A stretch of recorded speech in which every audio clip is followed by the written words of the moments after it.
Sometimes the most unlikely friendships teach us what family really means.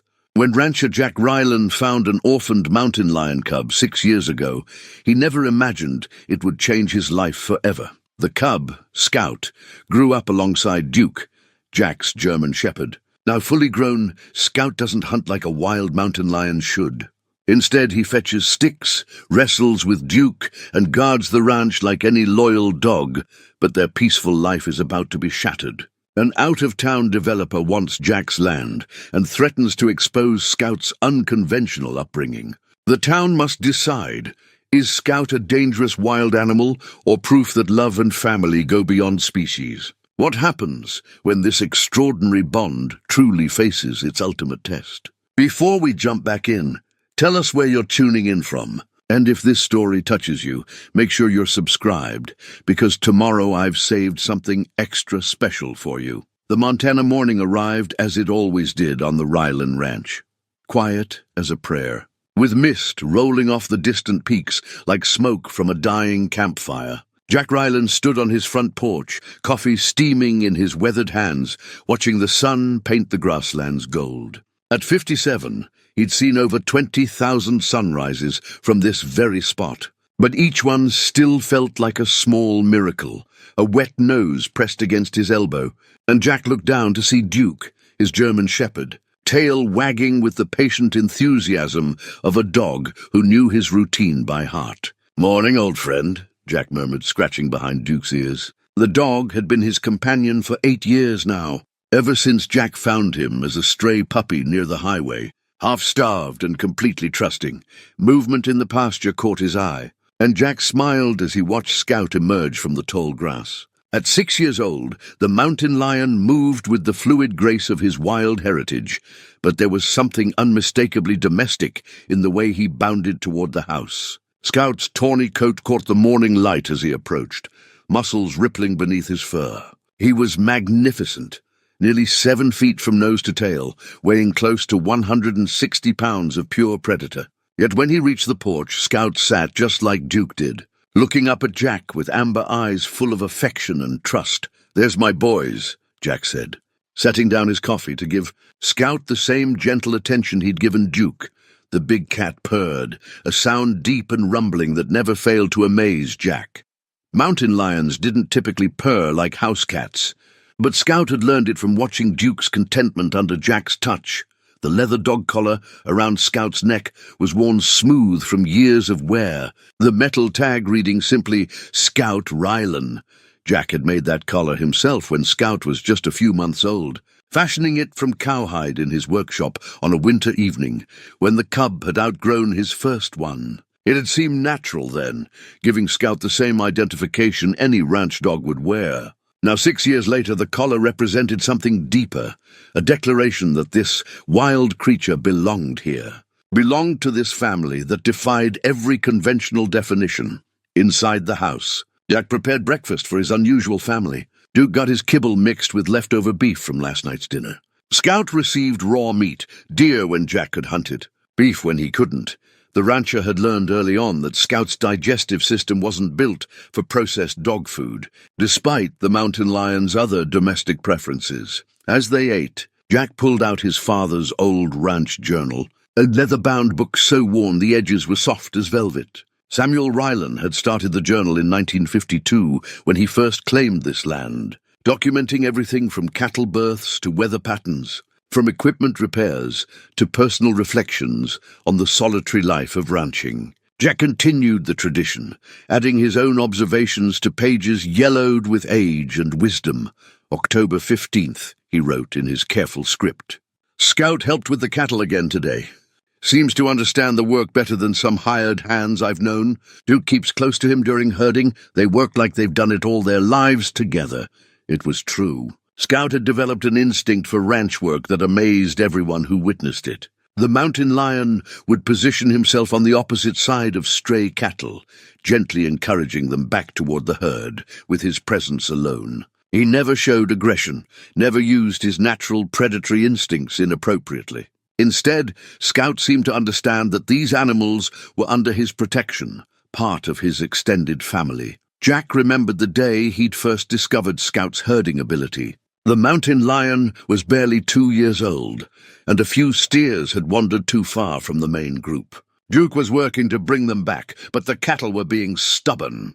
Without any prompting, Scout had simply walked to the far side of the strays and sat down. His presence, calm but commanding, was enough to convince the cattle to move back toward Duke and the herd. It was as if Scout instinctively understood the job needed doing and wanted to help. The rancher's thoughts drifted back to that night 6 years ago when everything changed. He'd been checking fence lines after a storm, Duke riding in the truck bed, when they heard the sounds, a desperate mewing that cut through the wind like a cry for help. Following the sound, Jack had found the cub tangled in barbed wire, no bigger than a house cat, but fighting with the fierce determination of his wild heritage. His mother was nowhere to be found, likely dead from the storm or hunter's bullet. Jack had stood there in the rain, holding the tiny, injured cub, knowing he faced an impossible choice. The logical thing would be to call wildlife authorities, but the nearest ranger station was 3 hours away, and the cub needed immediate medical attention. The practical thing would be to put the animal out of its misery. A wild predator could never survive domestication. Everyone knew that. But when the cub stopped struggling and looked up at Jack with those enormous amber eyes, something in the rancher's heart made the decision for him. He'd been alone on the ranch for too many years, since his wife Sarah died, with only Duke for company. The isolation had started to feel like a weight on his chest, and maybe, just maybe, this frightened little creature needed him as much as he needed something to care for. The first few weeks were the hardest. Jack had to bottle feed Scout every few hours, like caring for a human infant. He researched mountain lion nutrition, consulted with veterinarians who thought he was crazy, and slowly learned to read Scout's needs and moods. Duke remarkably had adopted the cub immediately, cleaning him, sharing warmth, and teaching him through patient example. As Scout grew, the challenges multiplied. The cub's natural instincts would surface unexpectedly. He'd pounce on Duke during play, forgetting his increasing size and strength. He'd bring Jack presents of dead rabbits and squirrels, the same way a house cat might leave mice on the doorstep. He'd climb to impossible heights on shelves and rafters, using claws that could shred furniture without effort. But for every challenge, there was a reward. Scout's intelligence was remarkable, almost human-like in its complexity. He learned to open doors by watching Jack, figured out how to turn on faucets when he wanted fresh water, and developed a vocabulary of sounds that clearly communicated different needs and emotions. When Jack was sick with flu 2 winters ago, Scout had barely left his side. Lying across the foot of the bed like an enormous, purring heating pad, Martha Henderson, who lived on the neighboring ranch, had been skeptical at first. A widow herself, she'd been bringing Jack supplies and companionship for years, but Scout's arrival had worried her considerably. "Jack, that thing's going to kill you in your sleep one day," she'd said bluntly during Scout's first year. But even Martha had come around when she saw how gentle the mountain lion was, how he'd approach her slowly and politely, as if asking permission before accepting her scratches behind the ears. "That cat's got better manners than most people," Martha admitted eventually. She'd started bringing extra meat when she visited, always claiming it was about to go bad anyway, rather than acknowledging that she was contributing to Scout's care. The ranch itself had become Scout's kingdom, and he patrolled its boundaries with the dedication of a devoted guardian. Coyotes learned to avoid the property entirely after encountering Scout on his rounds. Bears gave the ranch a wide berth, sensing the presence of another apex predator. But Scout never hunted for sport or aggression. He was protecting his family and territory, just as any ranch dog might do. Jack's neighbors had gradually accepted Scout's presence, understanding that the mountain lion posed no threat to their livestock or families. Children from surrounding ranches had grown up seeing Scout as just another ranch animal, no more dangerous than a large dog. The local veterinarian, Dr. Patricia Morse, had agreed to provide Scout's medical care after seeing the remarkable bond between the animal and his human family. Now finishing his coffee on the porch, Jack watched Scout and Duke play their morning game of tug-of-war with an old rope toy. The mountain lion's size advantage was negated by his gentleness. He never pulled too hard, never used his full strength. Duke, despite being outweighed by 60 pounds, held his own through sheer determination and the confidence that came from years of brotherhood. The peaceful rhythm of their life felt eternal, as natural as the seasons changing over the Montana landscape. Jack had no way of knowing that this morning would be one of the last times he'd watch his unusual family play together without a cloud of worry hanging over them. Change was coming to the ranch, arriving in the form of a sleek black sedan that would soon disturb the dust on their private road. But for now, in the golden morning light, Jack Ryland was simply a man blessed with the love of two remarkable animals who had chosen to call him family. Scout's purr rumbled across the porch as the mountain lion settled next to Duke, both of them watching their human with the patient devotion that had defined their days together for 6 wonderful years. The black sedan looked out of place on the dirt road leading to Jack's ranch, like a funeral car lost in paradise. Jack noticed it first as a distant glint of sun on metal, then watched with growing unease as the vehicle approached his property. Visitors were rare enough that Duke and Scout both lifted their heads from their afternoon nap on the porch. Sensing their human sudden tension, the car stopped near the house, and a man in an expensive suit climbed out, his polished shoes immediately collecting dust from the Montana soil. He was younger than Jack, by at least 15 years, with perfectly styled dark hair and the kind of confident smile that never quite reached the eyes. He carried a leather briefcase and surveyed the ranch with the calculating gaze of someone appraising property value. Mr. Jack Ryland. The man's voice carried an urban accent, sharp and precise. I'm Vincent Carrera with Mountain Vista Development Corporation. Jack stood slowly, his hand instinctively moving to Duke's head while keeping Scout in his peripheral vision. The mountain lion had grown still, amber eyes locked on the stranger with an intensity that made Jack's stomach tighten. This is private property, Jack said simply. Whatever you're selling, I'm not buying. Carrera's smile widened, but it held no warmth. Actually, Mr. Ryland, I'm here about purchasing. Specifically, your land. He opened his briefcase and pulled out several official-looking documents. My company is developing a luxury mountain resort in this area, and your property is perfectly positioned for our needs. Not interested. Jack's response was immediate and final. I understand your attachment to this place, Carrera continued smoothly, stepping closer despite Duke's low growl. Family land, sentimental value, I get it, but I'm prepared to offer you significantly above market value. Enough money to buy a nice place in town, closer to medical facilities and conveniences. A man your age might appreciate. I said, I'm not interested. Jack's voice carried the kind of authority that had been dealing with difficult cattle and stubborn weather for decades. Carrera's expression shifted slightly, the fake friendliness slipping just enough to reveal something colder underneath. Mr. Ryland, I think you misunderstand the situation. This isn't really a negotiation. He pulled out a thick legal document, its pages crisp and official. The letterhead read, Legal Notice of Eminent Domain Proceedings, in bold type, with seals and signatures that gave it the weight of governmental authority.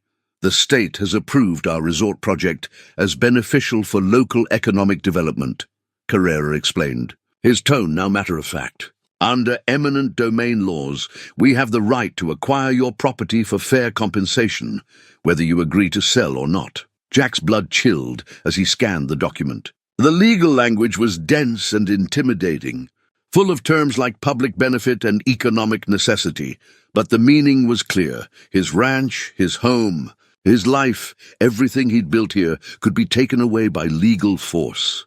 This can't be right, Jack said, his voice rougher than he intended. This land has been in my family for over 70 years.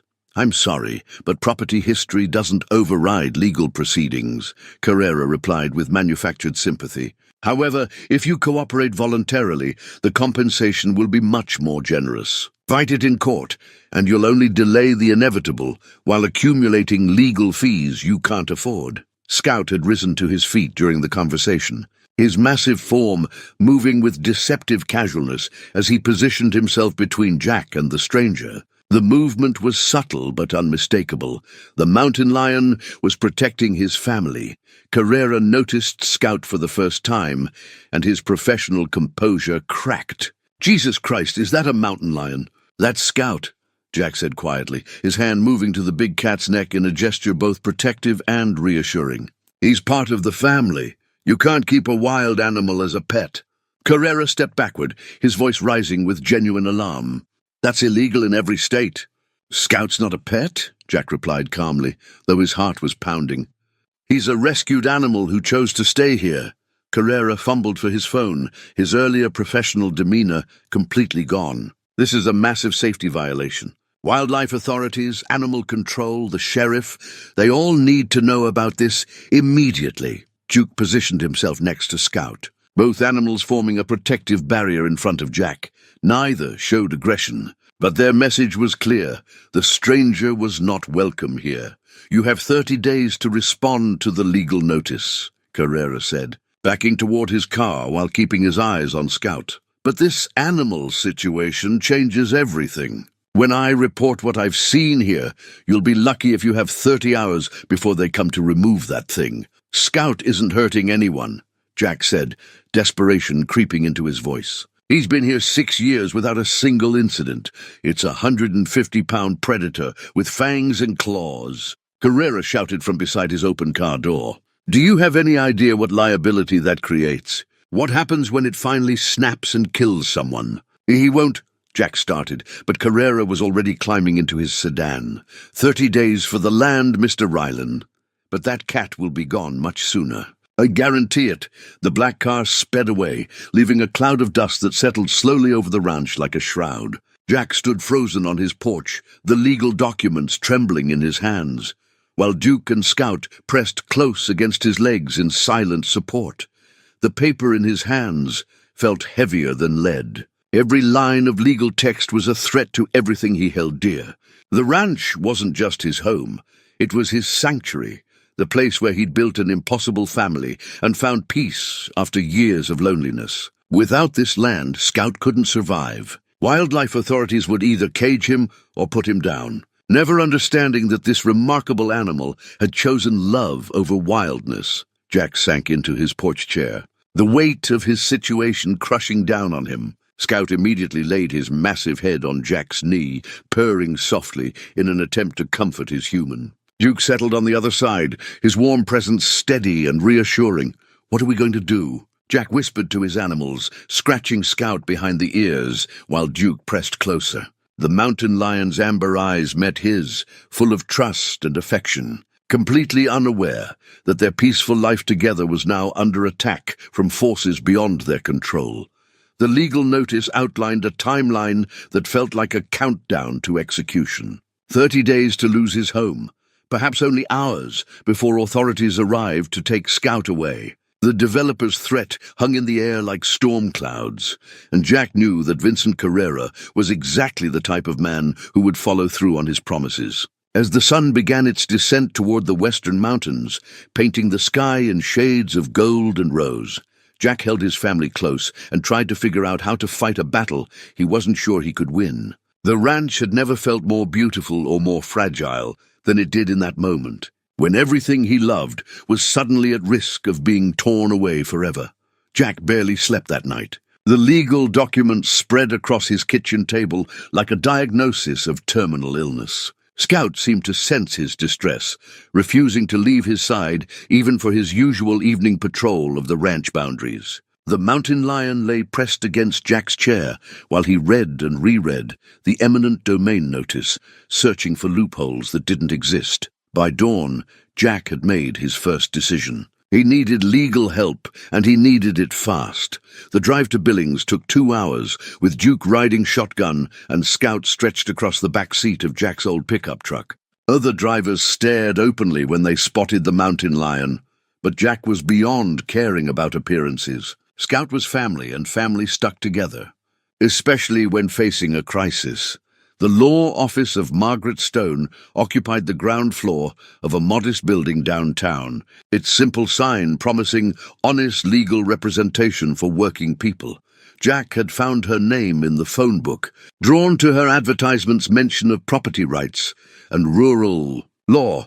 Margaret Stone was a woman in her mid-40s, with steel-grey hair and eyes that had seen enough human tragedy to remain compassionate but realistic. She listened without interruption as Jack explained his situation, her expression growing more concerned with each detail. "Mr. Rylan," she said finally, setting down her reading glasses, "I won't lie to you. Eminent domain cases are incredibly difficult to fight, especially when the government declares a project to be in the public interest. But this is just some rich developer wanting to build a resort," Jack protested. "How is that public interest? If the project creates jobs and generates tax revenue, courts often consider that sufficient public benefit," Margaret explained gently. "The bar for eminent domain approval has gotten lower over the years, not higher." Jack felt his chest tighten. "So there's nothing I can do?" "I didn't say that." Margaret leaned forward, her tone becoming more focused. "There are potential challenges we can raise. Environmental impact, insufficient compensation, procedural errors in the filing. But I need to be honest about something else. Your mountain lion situation complicates everything." Jack's hands clenched in his lap. "Scout isn't the problem here. In the eyes of the law, he absolutely is," Margaret said firmly. "Keeping a wild predator without proper permits is a serious violation. If this developer reports you, wildlife authorities will be forced to act immediately. That could give them additional justification for seizing your property under safety concerns. Scout has never hurt anyone," Jack said, his voice strained. "He's been on my ranch for 6 years without a single incident." "I believe you," Margaret replied. "But the law doesn't distinguish between well-behaved wild animals and dangerous ones. The liability issues alone would terrify any insurance company or government agency." She pulled out a yellow legal pad and began taking notes. "Here's what we need to do immediately. First, I'll file a preliminary injunction to delay any seizure proceedings. That might buy us 60 to 90 days. Second, we need to document everything about Scout's history and behavior. Veterinary records, witness statements, anything that shows he's not a threat." Jack felt a spark of hope. "Dr. Morse has been treating him for years. Martha Henderson, my neighbor, knows Scout well. There are others who could testify. Good, but it may not be enough," Margaret warned. "The bigger issue is finding an alternative solution for Scout. Wildlife authorities won't allow him to stay on your property, especially if ownership is in dispute. We need to find a licensed facility that can take him." "You mean like a zoo?" Jack's voice went hollow. "Or a wildlife sanctuary, if we can find one with space and proper permits." Margaret's expression softened at Jack's obvious distress. "I know this isn't what you want to hear, but we have to be realistic about options." Jack stood abruptly, pacing to the window where he could see his truck in the parking lot. Scout was visible through the rear window, patiently waiting for his human to return. The sight of the mountain lion's trusting face made Jack's throat constrict with emotion. "He won't understand," Jack said quietly. "Scout thinks this is his home, that Duke and I are his family. How do I explain to him that the law says he doesn't belong with us?" "Sometimes the law isn't fair," Margaret acknowledged. "But if we don't act quickly, you could lose both the ranch and Scout. At least if we find him a good sanctuary, he'll be alive and cared for." Jack turned back to the lawyer, his jaw set with determination. "How long do we have before they come for him?" "If Carrera files his report today, wildlife authorities could show up as early as tomorrow with a seizure order. We need to move fast." Margaret spent the next hour outlining their legal strategy. She would immediately file for an emergency restraining order to prevent any seizure of the property or animals pending a full hearing. She would also begin researching wildlife sanctuaries within driving distance that might accept Scout on short notice. "The legal fees will be substantial," she warned as Jack prepared to leave. "Fighting eminent domain requires expert witnesses, environmental impact studies, appeals processes. We're looking at potentially $50,000 or more." Jack's savings account contained barely $8,000. The ranch generated enough income to cover basic expenses, but legal battles were beyond his financial reach. Still, he nodded without hesitation. "Do whatever it takes. I'll find the money somehow." Driving home, Jack felt the weight of impossible choices pressing down on him. Even if he could raise the legal fees, even if they somehow defeated the eminent domain case, the authorities would still want Scout removed. The mountain lion's presence would always be seen as a liability, a ticking time bomb waiting to create tragedy. As they pulled into the ranch driveway, Scout immediately perked up, recognizing familiar territory. The big cat stretched and yawned, showing no awareness that his peaceful life was hanging by a thread. Duke wagged his tail, happy to be home, equally oblivious to the dangers surrounding them. Jack sat in his truck for a long moment, watching his animals and trying to memorize the scene. The ranch looked exactly as it had that morning, golden grassland stretching toward purple mountains. His modest house weathered but solid, the barn and outbuildings that had sheltered 3 generations of his family. Nothing had changed, yet everything felt different now. Touched by the possibility of loss, that evening, Martha Henderson arrived with a casserole and an expression that told Jack she'd already heard about his visitor. News traveled fast in rural Montana, and Vincent Carrera's flashy sedan had probably been spotted and discussed at every coffee shop between the ranch and town. "Jack, honey, what's this I'm hearing about developers?" she asked without preamble, settling into her usual chair at his kitchen table, while Scout and Duke flanked her like devoted bodyguards. Jack told her everything, holding nothing back about the legal threats or Scout's precarious situation. Martha listened with the grim attention of someone who'd lived through enough hardships to recognize a serious crisis. Those sons of... She caught herself and glanced at Scout as if the mountain lion might be offended by profanity. "Those people have no right to take your home." "According to the law, they might," Jack said wearily. "And Scout makes everything worse legally, even though he's never been anything but gentle." Martha reached over and scratched Scout behind the ears, eliciting his deep purr. "This boy is more civilized than half the men I know. Anyone with eyes can see he's no threat." "Unfortunately, the law doesn't have eyes," Jack replied. "Just rules and regulations that don't account for love or loyalty or the fact that some bonds go deeper than species." As Martha prepared to leave, she squeezed Jack's shoulder with surprising strength. "Don't you dare give up on this family," she said fiercely. "Some fights are worth having, even if you're not sure you can win them." After she left, Jack sat on his porch with Scout and Duke, watching the stars emerge over their threatened paradise. Tomorrow would bring more challenges, more phone calls to lawyers and wildlife officials, more impossible decisions. But tonight, they were still together, still a family, still home. Jack wrapped his arms around both animals and held on tight, storing up the moment against whatever darkness lay ahead. The phone call came at 6:30 the next morning, jerking Jack awake from restless dreams. Margaret Stone's voice was tight with urgency. "Jack, they've filed the wildlife seizure order. Sheriff's department will be there within the hour with animal control officers. You need to get Scout out of there immediately." Jack's feet hit the floor before his mind fully processed her words. "Where am I supposed to take him?" "I've been calling sanctuaries all night. There's one in Wyoming that might take him, but they need 48 hours to prepare proper housing. For now, you need to hide him somewhere until we can work out the legal details." "Hide him?" Jack looked out his bedroom window at Scout, who was stretched out in his favorite sunny spot by the barn, completely at peace. "He's a 150-pound mountain lion, not a house cat. I know it sounds impossible, but if they take him into custody now, we'll never get him back. They'll either ship him to an overcrowded facility or put him down as a safety precaution. You have maybe 30 minutes. Jack's mind raced through possibilities. The ranch offered plenty of hiding spots, but Scout wasn't wild anymore. He wouldn't understand why he needed to hide or stay away from his family. The mountain lion's trusting nature, which made him such a perfect companion, would work against him now. "There's an old mining cabin up in the hills," Jack said finally. "It's on my property, but hidden from the main roads. I could take him there. Do it now. And Jack, don't take Duke with you. If they see you leaving with both animals, they'll know you're hiding Scout somewhere." Hanging up, Jack threw on clothes and rushed outside. Duke immediately joined him, sensing the urgency, but Scout remained relaxed by the barn, enjoying the morning sun. Getting the mountain lion to follow him without Duke would be nearly impossible. The two animals were rarely separated.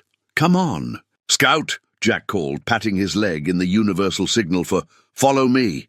Scout lifted his head but didn't move. Clearly puzzled by the break-in routine, Jack grabbed a piece of raw meat from Scout's food storage and held it up. "Here, boy. Come on!" This time Scout rose and padded over, but when Jack started walking toward the hills, the mountain lion stopped and looked back at Duke expectantly. The two animals always traveled together. "Stay, Duke," Jack commanded, his voice firm despite the ache in his chest. Duke whined in confusion as Jack continued up the hillside with Scout, who kept looking back for his companion. The mining cabin sat in a grove of aspens, 2 miles from the main house, accessed by an old logging trail that was barely visible unless you knew where to look. Jack's grandfather had used it during hunting season, and it had sat empty for years since his death. The structure was weathered but sound, with a stone fireplace and enough space for a large animal to be comfortable. Scout explored the cabin with obvious confusion, sniffing every corner and repeatedly checking the door for Duke's familiar scent. When Jack tried to leave him there alone, Scout followed, clearly distressed by the separation from his family. "You have to stay here," Jack said, his voice breaking slightly. "Just for a while. I'll bring Duke to visit as soon as I can." He managed to coax Scout back inside with more meat, then quickly closed the door before the mountain lion could follow him again. Scout's confused vocalizations, a mixture of purr and whine that Jack had never heard before, cut through him like physical pain. Racing back down the hillside, Jack reached his house just as 3 vehicles turned into his driveway. 2 Sheriff's Department SUVs flanked a white van with Montana Wildlife Services painted on the side. Jack's heart sank as he recognized the lead officer, Deputy Tom Bradley, whose daughter had been in Jack's wife's kindergarten class years ago, mourning. "Jack," Bradley said, his tone apologetic but official, "I'm sorry about this, but we've got a court order to seize a mountain lion reported to be living on your property." "What mountain lion?" Jack asked, hoping his voice sounded steadier than it felt. Dr. Rebecca Hall from Wildlife Services stepped forward, her expression professionally neutral. "Mr. Rylan, we have a credible report of an adult male mountain lion being kept as a domestic animal without proper permits. Harboring wild predators poses serious public safety risks." "I don't have any wild animals here," Jack said calmly. "Just my dog Duke," Deputy Bradley gestured toward the house. "Mind if we take a look around?" The report was very specific, about a mountain lion named Scout. Jack's mind scrambled for options. "Go ahead and search. You won't find any mountain lions here." The officers spent 45 minutes combing through every building on the property. They found Scout's food storage, his oversized bed in Jack's bedroom, even his collection of toys and rope chewables. But they found no Scout. Dr. Hall examined the evidence with growing suspicion. "This is definitely mountain lion food," she said, pointing to the raw meat stores. "And these scratch marks on the fence posts are too high and too wide for a domestic dog." "Mountain lions pass through this area all the time," Jack replied. "I keep meat on hand in case I need to distract one from my cattle." "The scratches could be from any wild cat-marking territory. Where's this dog of yours?" Deputy Bradley asked, clearly not buying Jack's explanation. Duke appeared on cue, trotting around the corner of the barn with his tail wagging. The German shepherd greeted the officers politely, his normal, friendly demeanor intact, despite the obvious stress radiating from Jack. Dr. Hall knelt down to examine Duke more closely. "Has this dog been socialized with other large animals?" "He seems unusually calm around strangers." "He's a ranch dog," Jack said simply. "He's used to all kinds of situations." After another 30 minutes of searching, including a sweep of the immediate hillsides with binoculars, the officers finally gave up. Dr. Hall left her business card with a stern warning that harboring illegal wildlife would result in serious federal charges. "This isn't over," she told Jack. "We'll be back with better equipment and more personnel. If there's a mountain lion on this property, we will find it." As the vehicles disappeared down his driveway, Jack sank onto his porch steps with Duke pressed against his side. The dog whined softly, clearly distressed by Scout's absence. They'd never been separated for more than a few hours in 6 years.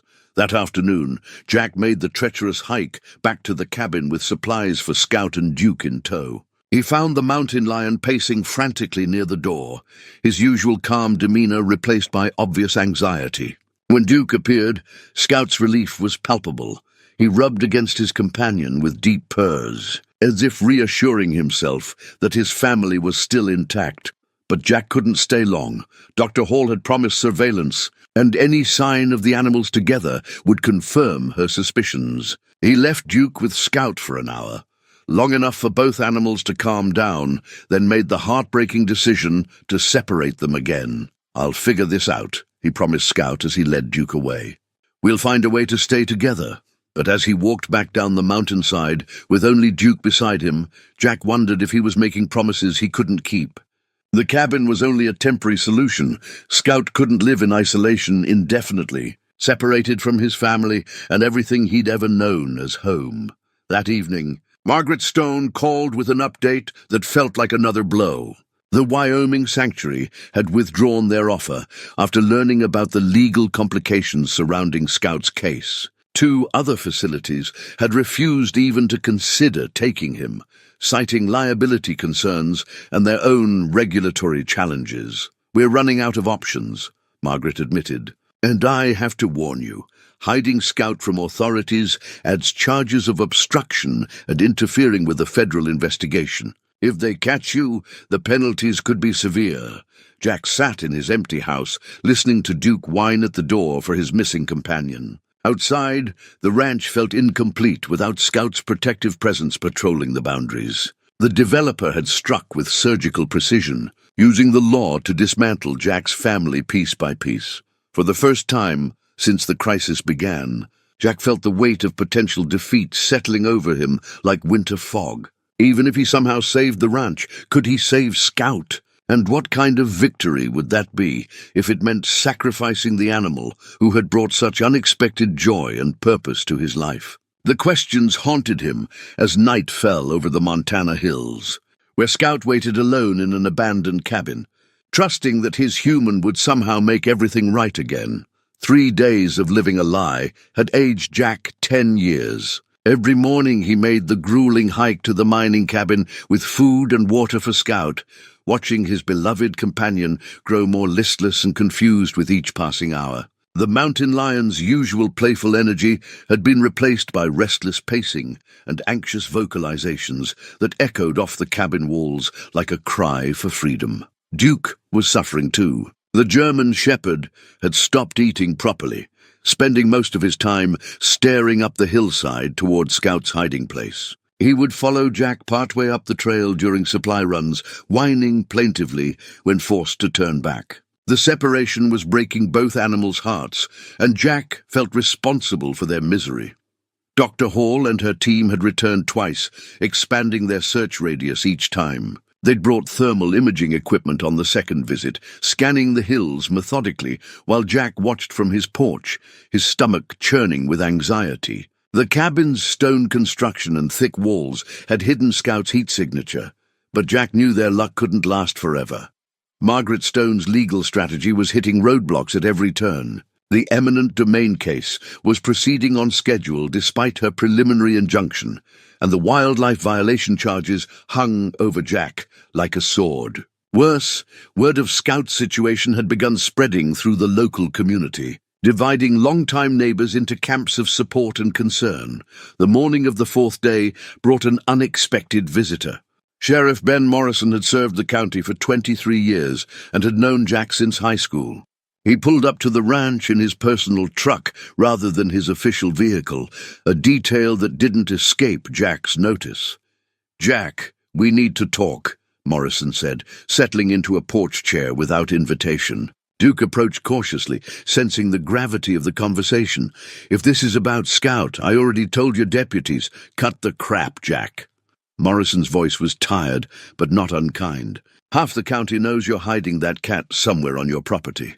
Dr. Hall is talking about bringing in federal wildlife agents if she doesn't find evidence soon. This is getting bigger than either of us can handle."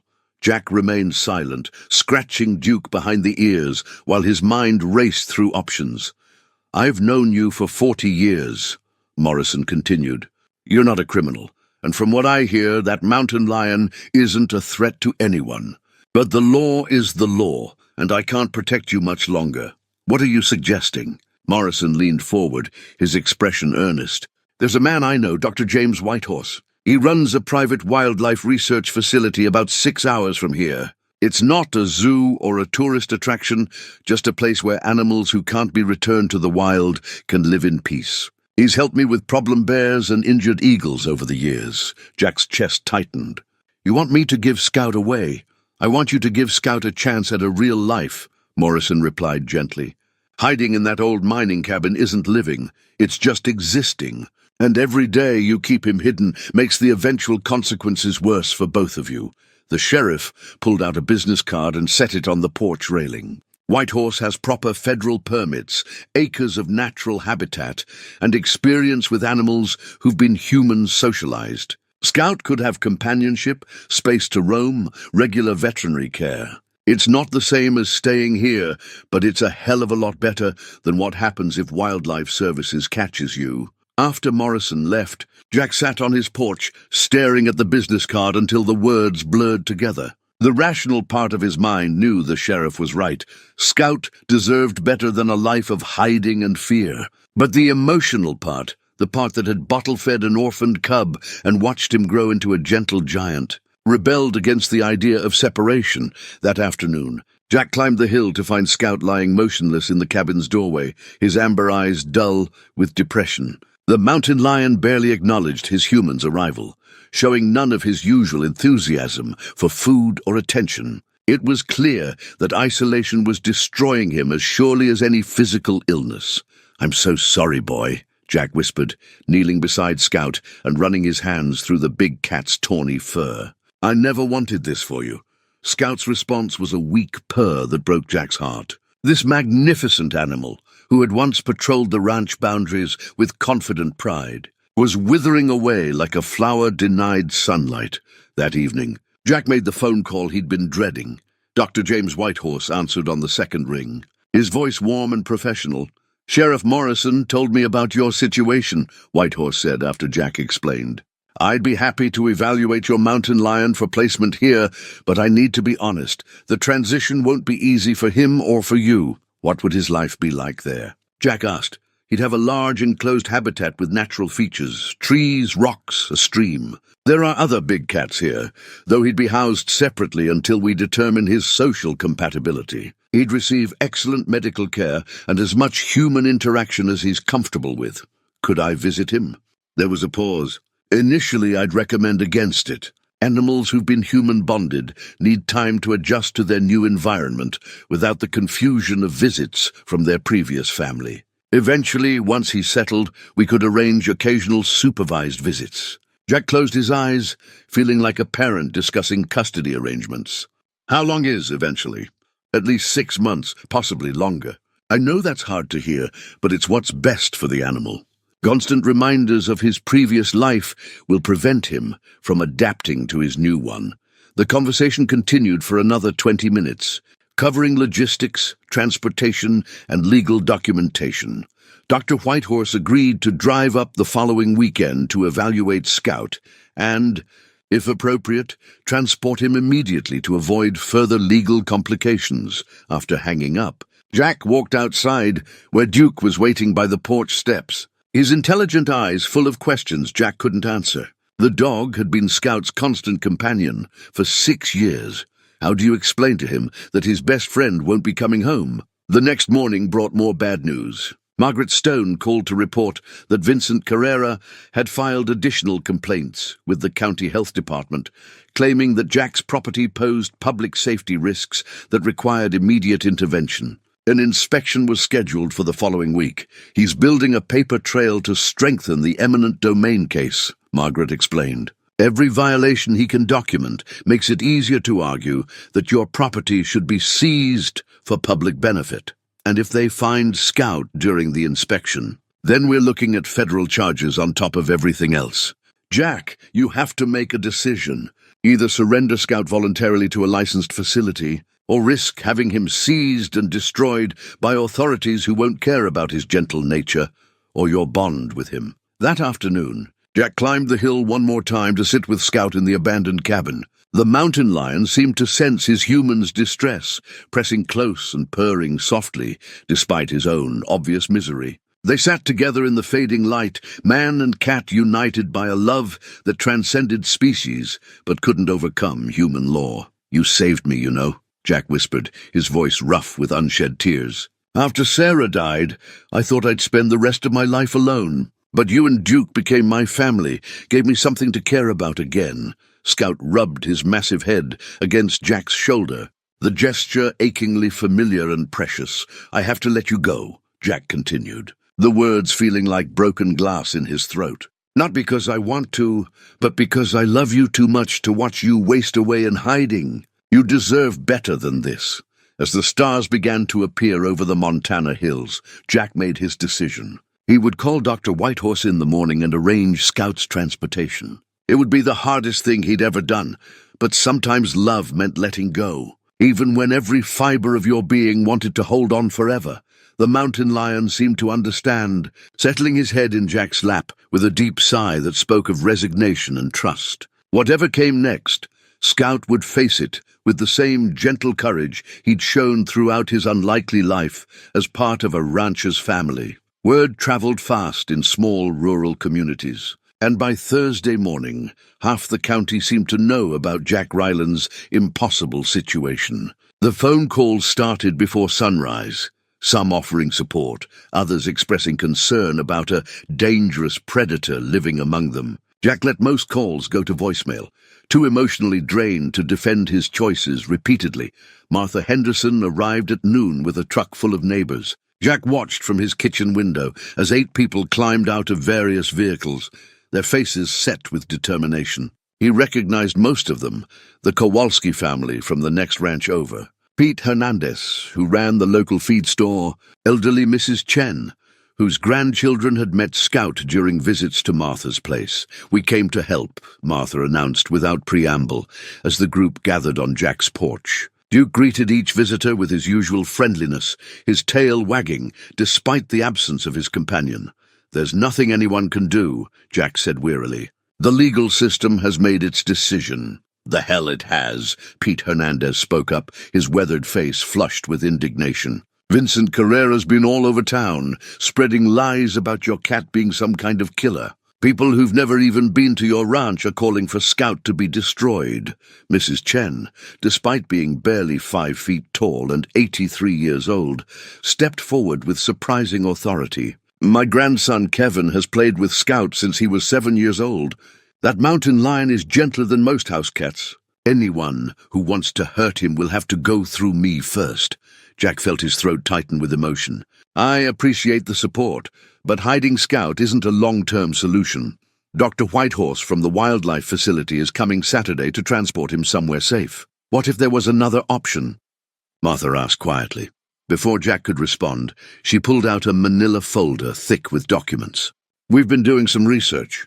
Turns out Vincent Carrera's Development Corporation has a few skeletons in their closet." Pete opened the folder and spread several newspaper clippings across the porch table. "They built a resort in Colorado 3 years ago, promised jobs and economic development, just like here. But look what really happened."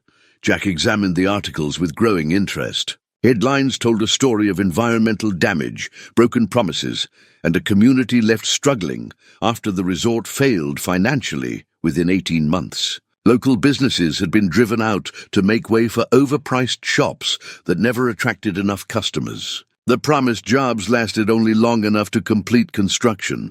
"There's more," Martha continued, producing additional documents. "The company has a pattern of using eminent domain to acquire land cheaply, then abandoning projects when they become less profitable. They're not developers, they're land speculators." Young Tommy Kowalski, fresh out of college with a degree in environmental science, pointed to a technical report. Their Colorado resort also violated multiple environmental protection laws. They diverted water sources, destroyed wildlife habitats, and left contaminated construction sites. "The cleanup is still ongoing." Jack felt a spark of hope igniting in his chest. "How did you find all this?" "Kevin Chen might be 16, but he's a wizard with internet research," Mrs. Chen said proudly. "He found court records, EPA violations, bankruptcy filings, everything Carrera probably hoped would stay buried." Martha leaned forward intently. Jack, what if we could prove that Carrera's project isn't actually in the public interest? What if we could show that it would harm the community rather than help it? That might strengthen our legal challenge, Jack agreed, though he tried to keep his expectations realistic. But it doesn't solve Scout's situation. Even if we stop the development, wildlife authorities still want him removed. One battle at a time, Pete said firmly. First we deal with Carrera, then we figure out how to protect Scout legally. The group spent the afternoon planning their strategy. Tommy would compile a comprehensive environmental impact assessment showing how the resort would damage local water sources and wildlife habitats. Pete would organize testimony from business owners about the economic risks of depending on tourism development. Mrs. Chen would coordinate a petition drive to demonstrate community opposition. Martha had the most ambitious task. I'm calling a town meeting for tomorrow night. People need to hear the truth about what Carrera's really planning, and they need to understand what Scout actually is. A gentle animal who's been part of our community for years. Martha, that could backfire, Jack warned. Not everyone is going to see Scout the way we do. Some people will be genuinely afraid. Then we'll deal with their fears honestly, she replied. But we won't let Carrera spread lies without challenge. As the neighbors prepared to leave, each offered personal support that touched Jack deeply. The Kowalskis promised to provide character testimony about Scout's gentle nature. Pete offered to cover some of Jack's legal expenses through a community fund he was organizing. Mrs. Chen simply hugged him and said, "That mountain lion chose to love you, and you chose to love him back. That's not something we throw away without a fight." After they left, Jack climbed the hill to check on Scout with Duke at his side. The mountain lion's condition hadn't improved. If anything, he seemed more lethargic and depressed. When Duke appeared, Scout managed a weak tail flick, but didn't rise from his position by the cabin door. "Hold on just a little longer," Jack whispered, kneeling beside his ailing companion. Maybe there's still hope. But even as he spoke the words, Jack knew time was running out. Dr. Whitehorse would arrive in 2 days. And regardless of any legal victories, Scout couldn't continue living in isolation. The mountain lion needed either freedom or a new home, and freedom seemed impossible given the legal constraints. That evening, Margaret Stone called with mixed news. "I've reviewed the materials your neighbors collected about Carrera's company. It's excellent ammunition for challenging the eminent domain case. We might actually have grounds for proving the development isn't in legitimate public interest." "That's wonderful," Jack said, though his tone lacked enthusiasm. "But," Margaret prompted, clearly detecting his hesitation, "but Scout can't wait for legal victories that might take months or years. He's deteriorating physically and emotionally. If I don't do something soon, I'll lose him anyway, just to despair instead of authorities." "I understand.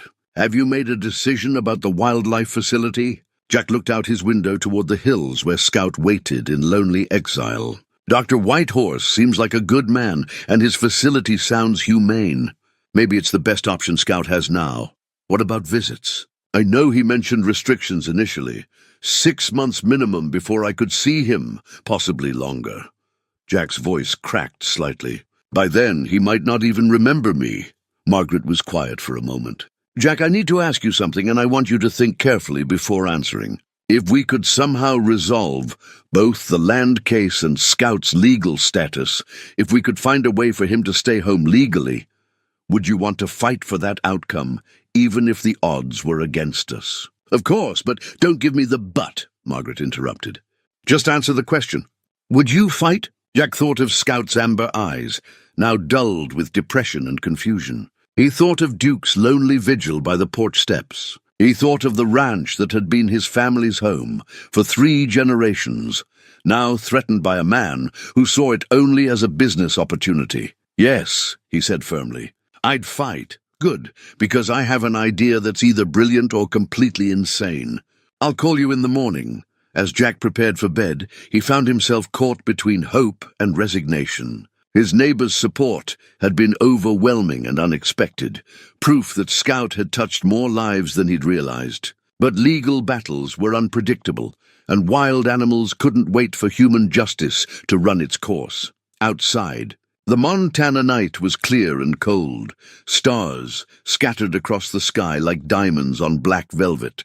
Somewhere up in those hills, Scout lay alone in an abandoned cabin, trusting that his human would find a way to make everything right. Jack fell asleep praying that trust wouldn't be misplaced. Margaret Stone's call came at 7 a.m. sharp, her voice charged with excitement that cut through Jack's morning fog like lightning.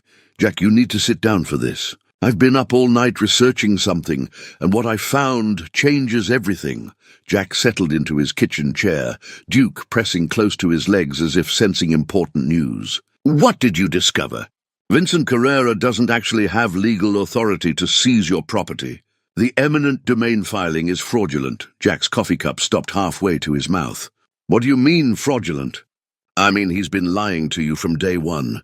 Real eminent domain proceedings require extensive government oversight, environmental impact studies, public hearings, and approval from multiple state agencies. Carrera filed preliminary paperwork to make it look official, but he never completed the actual legal process." The kitchen seemed to tilt around Jack as the implications sank in. "So the legal notice he showed me is worthless.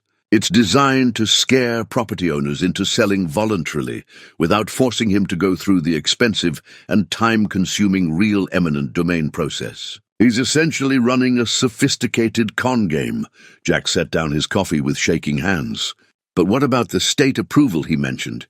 The public benefit justification doesn't exist. I called the State Development Office this morning. They have no record of any resort project approval for your area. Carrera's company filed a preliminary inquiry 6 months ago, but it was rejected due to environmental concerns and insufficient economic justification." The revelation hit Jack like a physical blow. For days, he'd been torturing himself and Scout based on lies. "Margaret, are you absolutely certain about this?" "I have the state documents right here. Not only was his project rejected, but the Mountain Vista Development Corporation is currently under investigation by the State Attorney General for fraudulent land acquisition practices in 3 other counties." Jack stood abruptly, pacing to the window where he could see the hills hiding Scout. "This means Scout doesn't have to leave. The property isn't being seized. We're not criminals." "Well, technically you are still harboring an illegal wild animal," Margaret said with gentle humor. "But yes, the immediate crisis was manufactured. Carrera used Scout's presence as additional leverage, threatening to report you to authorities unless you cooperated with his fake legal demands." Anger began building in Jack's chest, hot and righteous. "That son of a, he's been terrorizing us for nothing. Scout's been suffering in that cabin because of a lie." "It gets worse," Margaret continued grimly. "I also discovered that Carrera's been spreading rumors around town about Scout being dangerous. He's the source of most of the opposition your neighbors have been fighting. He's been actively trying to turn the community against you to weaken any potential resistance to his plans." Jack's hands clenched into fists. The man hadn't just threatened his family. He'd tried to destroy Scout's reputation and divide the community that had come to accept and love the mountain lion. "What are our options?" Jack asked, his voice tight with controlled fury. "We file fraud charges immediately. We also pursue civil damages for emotional distress, property damage, and the costs you've incurred fighting his fake legal action. Plus, I'm pretty sure we can get restraining orders to keep him away from your property and prevent any further harassment." Jack felt a weight lifting from his shoulders for the first time in a week. "When can we move on this?" "Today. I'm driving up to your place within the hour with paperwork for criminal complaints and civil litigation. We'll file everything before noon and have sheriff's deputies serving Carrera with arrest warrants by evening." After Margaret hung up, Jack stood in his kitchen feeling like a man who'd just been told he wasn't dying after all. The relief was almost overwhelming, but it was quickly followed by concern for Scout. The mountain lion had been alone and confused for nearly a week, suffering needlessly because of one man's greed and deception. Jack was preparing for the hike up to the cabin when another call came in. This one from Dr. Whitehorse at the wildlife facility. "Mr. Rylan, I wanted to confirm our appointment for Saturday. I should arrive around noon to evaluate and transport your mountain lion. Actually, Dr. Whitehorse, there's been a development. The legal situation has changed, and Scout might not need to be relocated after all. There was a pause. I see. However, I should point out that state wildlife regulations haven't changed. Keeping a mountain lion without proper permits is still illegal, regardless of your property status. Jack's heart sank as reality reasserted itself. Even with Carrera's fraud exposed, Scout's situation remained legally precarious. What would it take to get proper permits?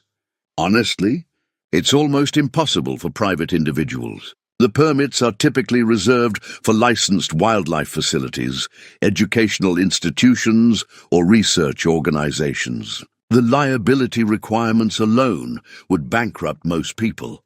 So even though Scout has lived peacefully here for 6 years, even though he's never hurt anyone, the law still considers him an illegal animal. I'm afraid so. The regulations don't distinguish between dangerous wild animals and well-socialized ones. From the government's perspective, he's a public safety risk regardless of his actual behavior. After ending the call, Jack sat heavily at his kitchen table, his brief euphoria replaced by a familiar sense of helplessness. Exposing Carrera's fraud would save the ranch, but Scout remained in legal limbo. The mountain lion still couldn't come home safely. The phone rang again. Sheriff Morrison this time. Jack, I just got off the phone with Margaret Stone. Sounds like you've been dealing with a real piece of work in this Carrera fellow. Ben, I need to ask you something directly. If Scout's presence here isn't connected to any property seizure, and if he's never posed a threat to anyone, would your department still pursue removing him? Morrison sighed heavily. Jack, you know I like you.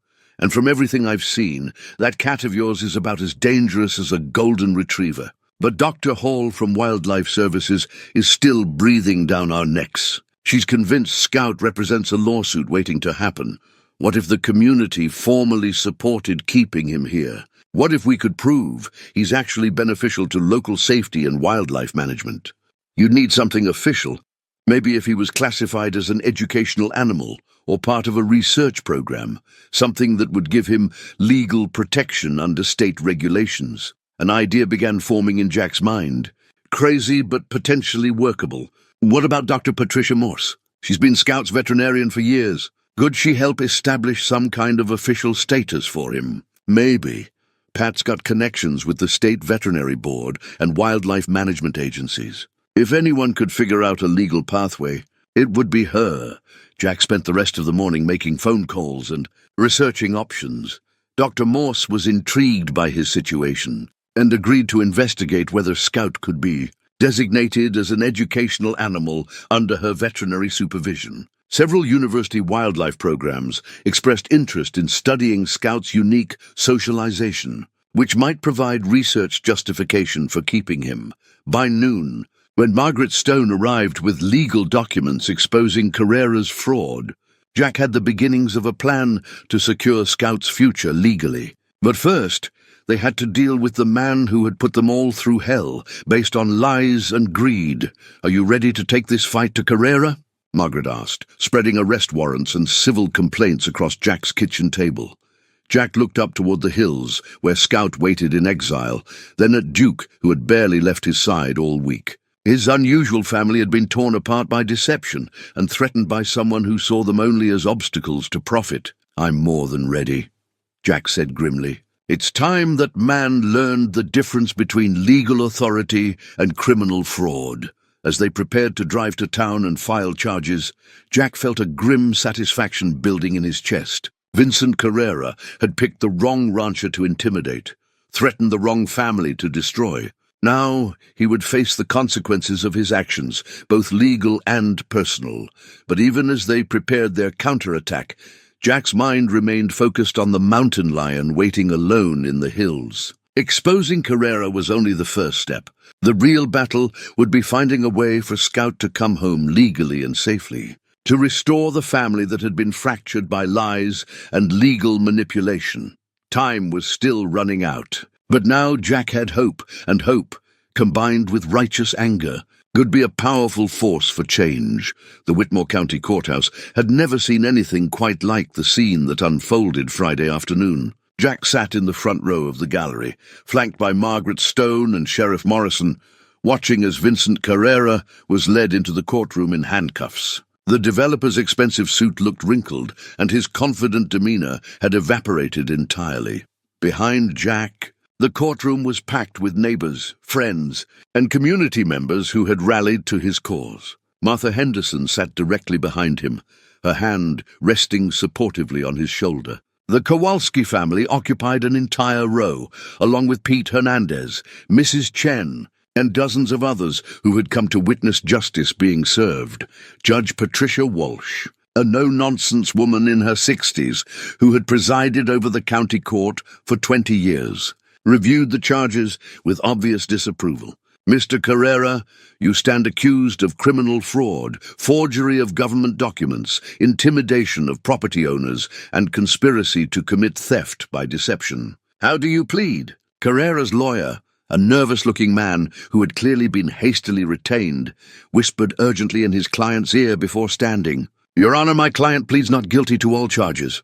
We believe this is a misunderstanding that can be resolved through civil negotiations. Judge Walsh's expression suggested she found that argument less than compelling. Mr. Carrera, according to the evidence presented by the State Attorney General's office, your company has been operating a systematic fraud scheme across multiple counties. This court takes such allegations very seriously. Margaret Stone rose to address the court.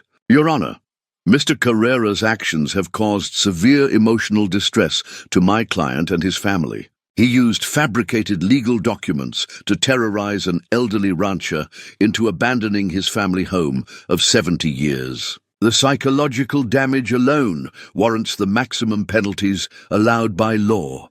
As the legal proceedings continued, Jack found his mind drifting to Scout, still hidden in the mountain cabin. Even with Carrera's fraud exposed, the mountain lion's situation remained precarious.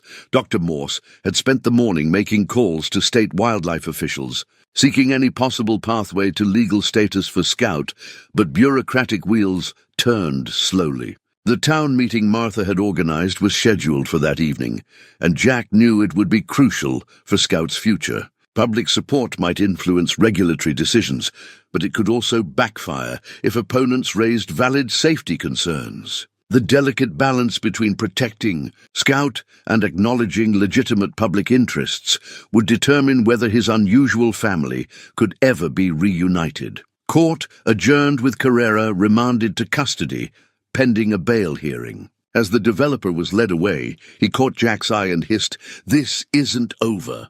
That animal of yours is still illegal, and I'll make sure everyone knows it." Margaret quickly stepped between them.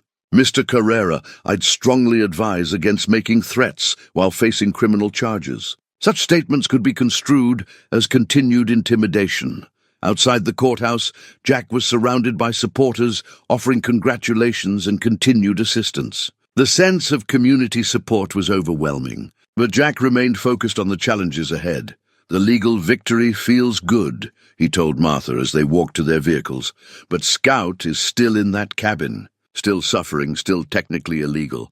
Until that changes, nothing is really resolved. Martha squeezed his arm. One step at a time, Jack. Tonight's meeting will show everyone who Scout really is. Once they understand, I believe this community will find a way to protect him. That afternoon, Jack made another supply run to Scout's hideout, this time bringing Duke along for a longer visit. The mountain lion's joy at seeing his companion was heartbreaking in its intensity. Scout rubbed against Duke with desperate affection, as if trying to convince himself that his family was still intact. I know this is hard, Jack whispered, settling beside both animals in the afternoon sun outside the cabin. But it might be over soon. People are fighting for you, Scout, more people than you could imagine. Scout pressed his massive head against Jack's chest, purring with the deep contentment that came from being reunited with his loved ones. For a brief moment the world felt right again. But as the sun began to set, Jack faced the heartbreaking necessity of separating them once more. The town meeting was held in the high school gymnasium, the only space large enough to accommodate the crowd that had gathered. Jack was amazed to see over 200 people in attendance, nearly a quarter of the county's population. News of Carrera's arrest had spread quickly, along with the story of Scout's situation. Martha had organized the evening like a formal hearing, with scheduled speakers representing different perspectives on Scout's future. Dr. Morse spoke first, presenting 6 years of veterinary records documenting Scout's excellent health and gentle temperament. In my professional opinion, Dr. Morse concluded, Scout represents no greater public safety risk than any large domestic dog. His behavior has been consistently gentle, predictable, and appropriate to his social environment. Tommy Kowalski presented his environmental research, showing how Scout's presence had actually benefited local wildlife management by deterring problem animals from residential areas. Mountain lions are natural territory regulators, he explained to the attentive crowd. Scout's presence has reduced conflicts with wild predators while posing no threat to livestock or humans. Mrs. Chen spoke about Scout's interactions with children over the years. My grandson Kevin has played with Scout since he was 7 years old. That mountain lion has been more patient and gentle with children than many family pets. He's never shown aggression, never acted unpredictably, never given anyone reason to fear him. But the meeting also included opposing voices. Dr. Rebecca Hall from Wildlife Services presented her concerns about legal precedents and public safety regulations. While I appreciate the emotional attachment this community has to this animal, she said carefully, we cannot ignore the legal framework that exists to protect public safety. Making exceptions for one well-behaved wild animal could set dangerous precedents for future cases. A heated debate followed, with community members arguing passionately on both sides. Some worried about liability issues if Scout ever injured someone. Others argued that 6 years of peaceful coexistence proved he belonged in the community. Finally, Jack rose to speak. The gymnasium fell silent as he walked to the makeshift podium. Duke at his side as always. 6 years ago, I found a dying cub tangled in barbed wire, he began, his voice carrying clearly through the large space. I could have left him there, called authorities, followed proper protocols. Instead, I chose to save a life. He paused, looking out at the sea of faces, some supportive, others skeptical, all listening intently. Scout didn't ask to be born wild. He didn't choose to lose his mother, to need human care to survive. But when given the choice between wildness and family, he chose family. Every day for 6 years, he's chosen love over instinct, gentleness over aggression, protection over predation. Jack's voice grew stronger as he continued. I know keeping Scout isn't conventional. I know it raises questions about safety and legality. But sometimes, conventional solutions aren't adequate for unconventional situations. Scout isn't just a mountain lion. He's a member of this community who has earned the right to be here through years of peaceful coexistence. The applause that followed was thunderous, but Jack raised his hand for quiet. However, I want to be clear about something. If this community doesn't feel safe with Scout here, if you believe his presence poses genuine risks to your families, I will make arrangements for him to be relocated to a licensed facility. His well-being and your peace of mind are both important to me. The meeting continued for another 2 hours, with working groups forming to explore legal options and safety protocols. A citizens' committee was established to advocate for Scout with state wildlife agencies. Several lawyers volunteered to research precedents for community-based wildlife guardianship programs. As the meeting concluded, Jack felt cautiously optimistic for the first time in weeks. The community response had been overwhelmingly supportive, with creative solutions emerging from unexpected sources. But the ultimate decision still rested with government officials who might not be swayed by local sentiment. Dr. Morse approached him as the gymnasium emptied. Jack, I've been thinking about something all day.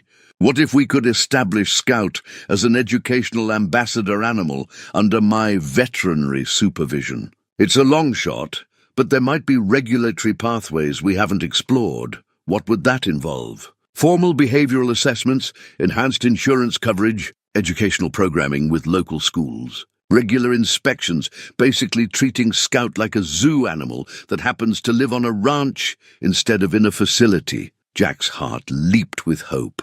Do you think it could work? I think it's worth trying. I've already reached out to colleagues at the State Veterinary College. They're interested in studying Scouts' unique socialization as part of a research program. That could provide additional legal justification.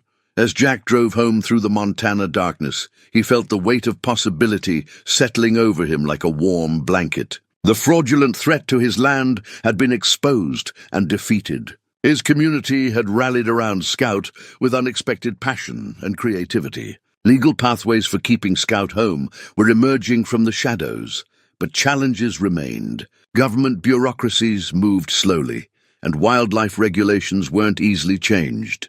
Dr. Hall's concerns about legal precedents were valid, even if Jack disagreed with her conclusions. Time was still running out, with authorities potentially returning at any moment to seize Scout. Tomorrow would bring new battles, new negotiations, new hopes and fears. But tonight, for the first time in over a week, Jack fell asleep believing that his unusual family might actually have a future together on the ranch that had sheltered 3 generations of his ancestors. In the hills above, Scout waited in patient trust, unaware that his fate was being decided by people who had come to love him despite never expecting to share their world. With a mountain lion, the convoy of white, government vehicles arrived at Jack's ranch Saturday, morning like an unwelcome storm. 3 SUVs and a specialized transport truck marked with Montana Wildlife Services rolled up the dusty drive while Jack watched from his porch, his coffee growing cold in suddenly nerveless fingers. Dr. Rebecca Hall emerged from the lead vehicle, followed by 6 officers in tactical gear. Behind them came a familiar figure that made Jack's blood boil, Vincent Carrera, somehow out on bail and wearing a satisfied smirk that suggested he'd orchestrated this final assault on Jack's family. "Mr. Rylan," Dr. Hall called out as she approached the house, her voice professionally neutral but carrying an edge of finality. "We have federal warrants to search your property and seize the mountain lion you've been harboring illegally. I strongly advise you to cooperate fully."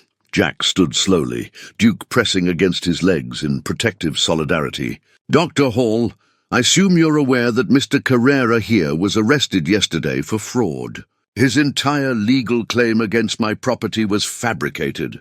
Your property dispute is irrelevant to wildlife violations," she replied curtly. "The animal remains illegal regardless of your land ownership status." Carrera stepped forward, his expensive suit replaced by casual clothes, but his arrogant demeanor unchanged. "I told you this would happen, Rylan. That animal is a ticking time bomb. And I made sure the right people finally understand the danger you're putting everyone in." "You mean the lies you've been spreading around town?" Jack's voice was dangerously quiet. "I mean the truth about keeping a killer predator as a pet," Carrera shot back. "When that thing finally snaps and mauls someone, their blood will be on your hands." Dr. Hall raised her hand to stop the confrontation before it escalated. "Gentlemen, we're here to resolve a wildlife violation, not to debate personal grievances. Mr. Rylan, where is the mountain lion?" Jack had known this moment would come, had prepared for it during the long week of hiding Scout in the hills. But facing it felt like standing before a firing squad composed of bureaucracy and legal authority. "I need to make some phone calls first," Jack said, pulling out his cell phone. "My lawyer, my veterinarian, people who need to be present for this." "You have 10 minutes, Dr. Hall replied. "Then we begin our search with or without your cooperation."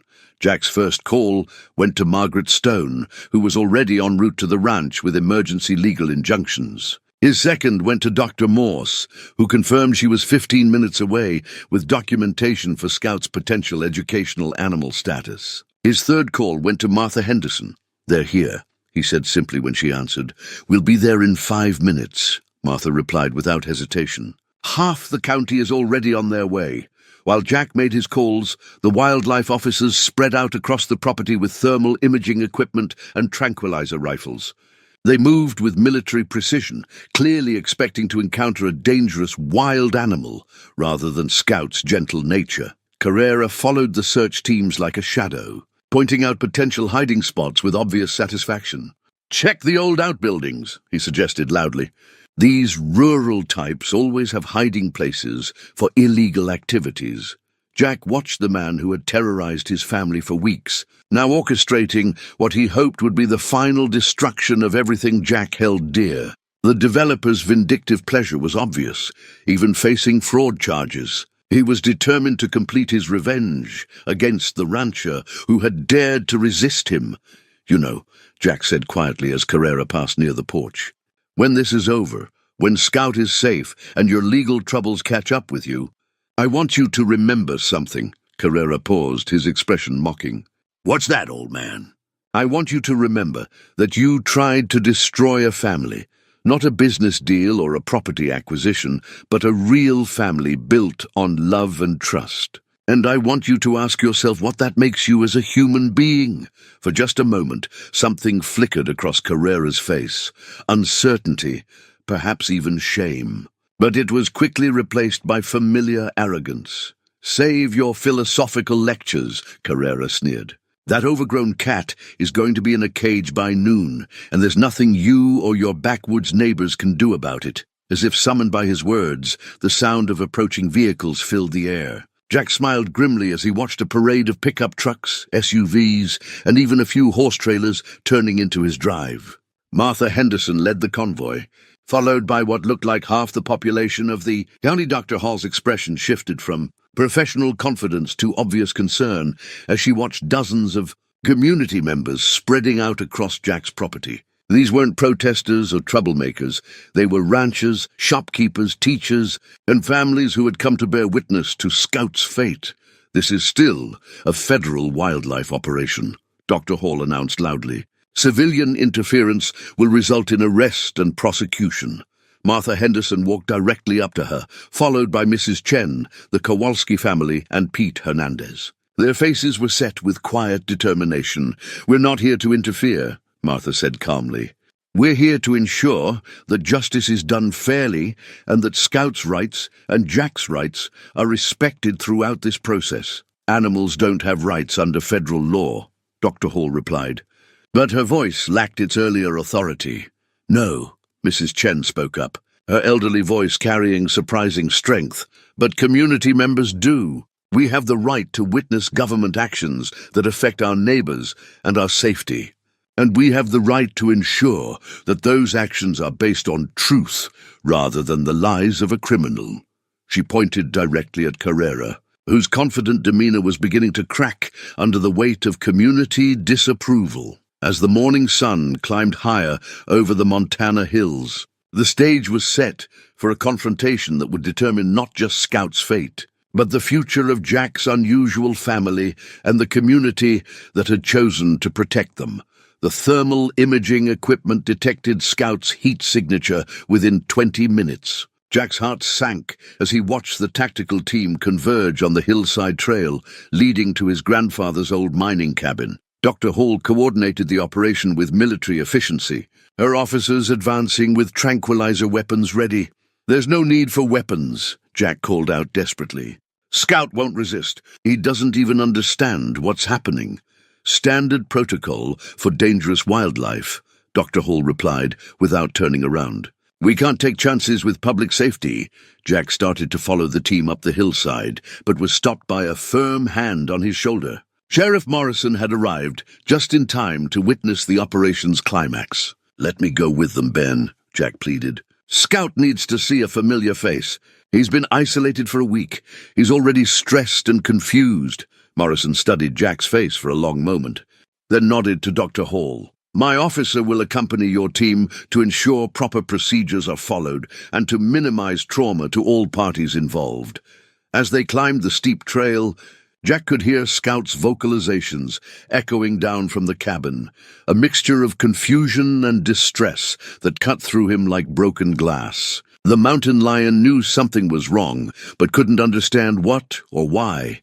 The cabin came into view, and Jack saw Scout pacing anxiously in the small clearing outside. The magnificent animal looked thinner than when Jack had last visited, his golden coat dulled by stress and confinement. When Scout spotted Jack among the approaching officers, his amber eyes lit up with desperate hope. "Easy, boy," Jack called softly. It's going to be okay. Scout bounded toward Jack, but stopped short when he saw the strangers with their strange equipment. The mountain lion's body language shifted from joy to wariness, his natural instincts finally overriding his domesticated trust.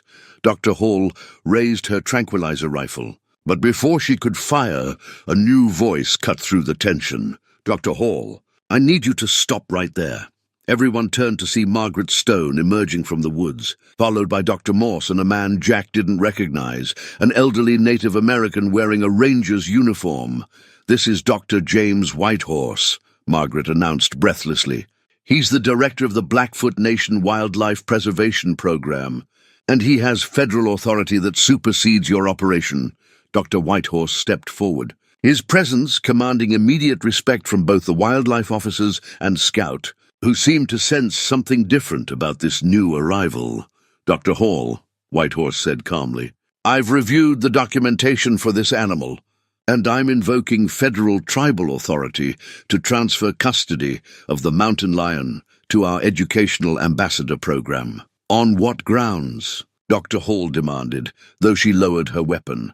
"On the grounds that Scout represents a unique opportunity for wildlife education and cultural preservation. The Blackfoot Nation has federal permits for educational animals, and this mountain lion's socialization makes him invaluable for teaching programs about coexistence between humans and wild animals." Jack felt his knees weaken with relief. But Dr. Whitehorse wasn't finished. "However," he continued, looking directly at Jack, "the animal cannot remain on unregulated private property. He would need to be housed at our facility, where proper safety protocols and educational programs can be maintained. But he could have visitors." Jack asked, his voice barely a whisper. "Regular supervised visits with his human family would be part of his care plan," Dr. Whitehorse confirmed. "Our program recognizes that bonds between species, when properly managed, can be beneficial for both animal welfare and human education." Scout, as if sensing that his fate was being decided, approached the group slowly. His amber eyes moved from Jack to Dr. Whitehorse, and something passed between the mountain lion and the elderly ranger, a recognition that transcended species barriers. Dr. Hall holstered her tranquilizer rifle with obvious reluctance. "This is highly irregular." The animal was reported as dangerous by a concerned citizen. Vincent Carrera, who had remained silent during the confrontation, finally spoke up. "That cat is a menace waiting to happen. You can't just ignore public safety because of some sentimental attachment." Dr. Whitehorse turned to face Carrera with eyes that had seen decades of human folly and natural wisdom. "Mr. Carrera, I understand you're facing criminal charges for fraud and intimidation. Perhaps your concerns about public safety would carry more weight if they weren't motivated by personal revenge." The developer's face flushed with anger and embarrassment as community members who had witnessed his arrest began murmuring among themselves. Sheriff Morrison stepped forward decisively. "Dr. Hall, it seems like the custody issue has been resolved through proper federal channels. Unless you have specific evidence that this animal poses an immediate threat beyond the word of a man currently under indictment for fraud, I suggest we let Dr. Whitehorse's program take responsibility." Scout chose that moment to do something that perfectly captured his unique nature. He walked calmly over to little Kevin Chen, who had come with his grandmother to witness the confrontation, and sat down beside the boy exactly like a well-trained dog would do. The mountain lion's gentle presence beside the child spoke louder than any arguments about his character. Dr. Hall looked around at the assembled community members, at Scout's calm demeanor, at the federal permits Dr. Whitehorse carried, and finally at Jack's face, where 6 years of love and devotion were written in every line. "Fine," she said finally, "but this animal leaves this property today, and any future incidents will result in immediate termination orders." As the crowd began to disperse and the wildlife officers packed their equipment, Jack knelt beside Scout one last time. The mountain lion pressed his massive head against Jack's chest, purring with the deep contentment that came from being reunited with his human. "You're going to have a good life," Jack whispered into Scout's fur. "And I'll visit you every week. We'll still be family, just differently, Dr. Whitehorse approached gently. Mr. Rylan, Scout will have a large habitat with natural features, other animals for companionship if he wants it, and regular interaction with educational groups.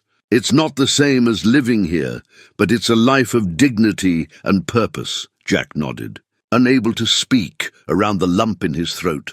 As the transport vehicle was prepared for Scout's journey to his new home, the mountain lion seemed to understand that another chapter of his remarkable life was beginning. He submitted to the travel crate with the same trust he'd shown throughout his years with Jack, confident that his human would ensure his safety and happiness. The last thing Jack saw as the convoy pulled away was Scout's amber eyes watching him through the crate window, patient and trusting as always.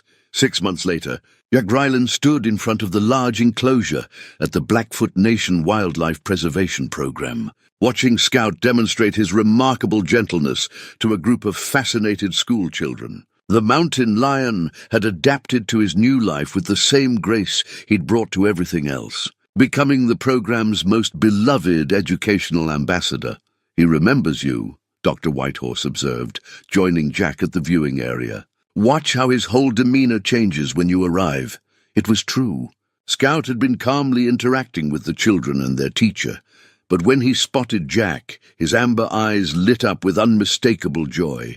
The big cat padded over to the fence where Jack stood, pressing against the barrier and purring loud enough for everyone to hear. "Hey, boy," Jack murmured, reaching through the approved contact opening to scratch behind Scout's ears. "Looks like you're quite the teacher these days."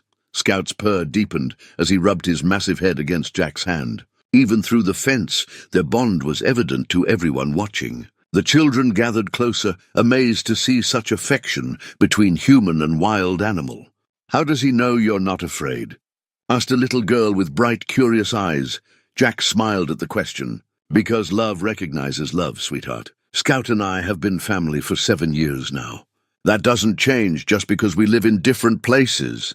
The educational program had exceeded everyone's expectations. Scout's unique socialization allowed him to interact safely with visitors while teaching invaluable lessons about wildlife conservation and the complex relationships between humans and nature. Universities were studying his behavioral patterns, and wildlife management policies were being revised based on insights gained from his case. Duke had adapted to their new routine as well, though the German shepherd still searched hopefully around the ranch whenever they returned from visits.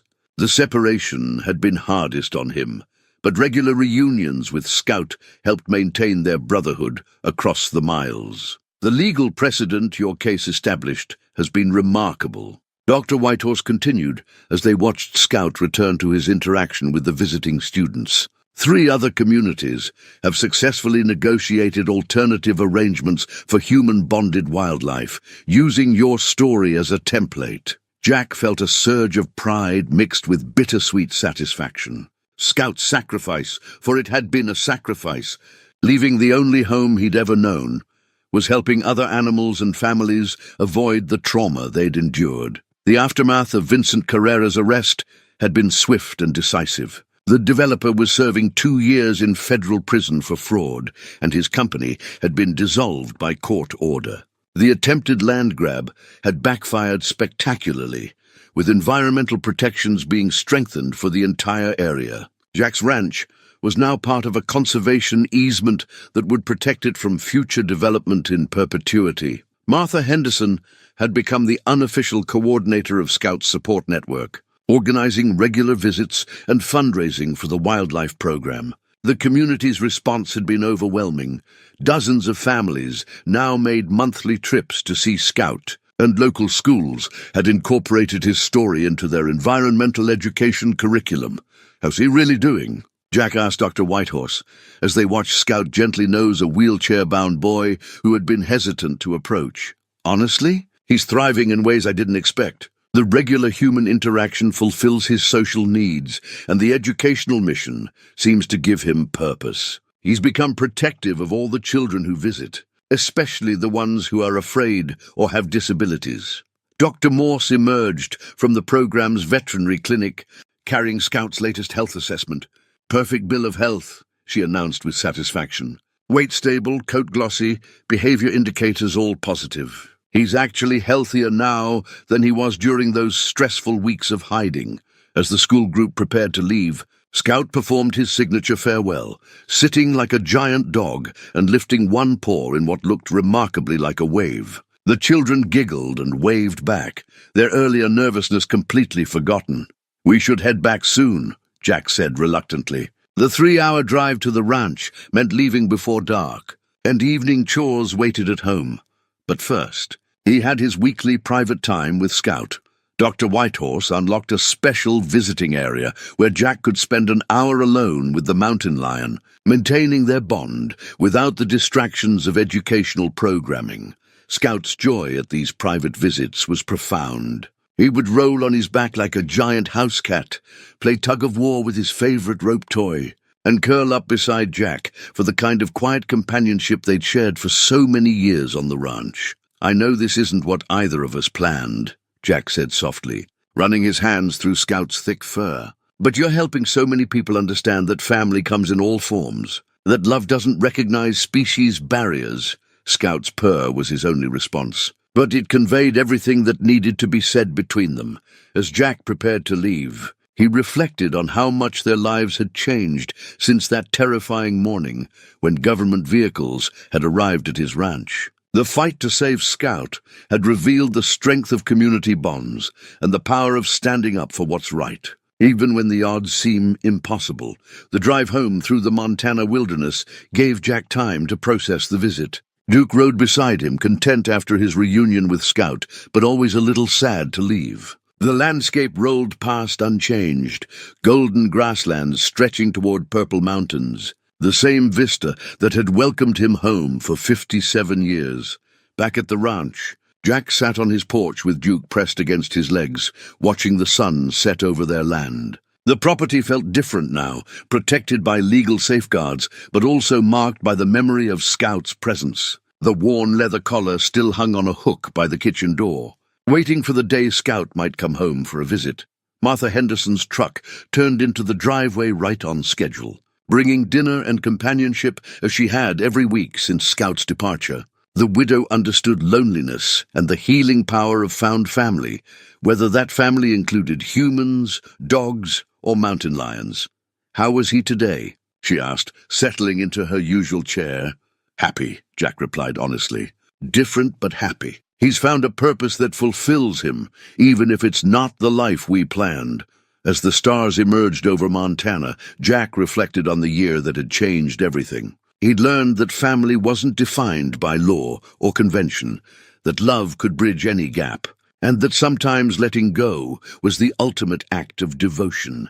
Scout was safe, thriving, and teaching the world about the extraordinary bonds possible between humans and animals. Duke was healthy and cherished, his loyalty rewarded with the security of knowing he'd never face abandonment. The ranch was protected forever, a sanctuary where unconventional love had bloomed and been defended by an entire community. It wasn't the ending Jack had originally hoped for, but it was an ending filled with dignity, purpose, and the promise of continued connection. Some families, he'd learned, were strong enough to survive any distance, any challenge, any change, as long as love remained at their center. The Montana night settled around them, peaceful and eternal, sheltering a rancher, his dog, and the memory of a mountain lion who had taught them all what it meant to choose love over fear.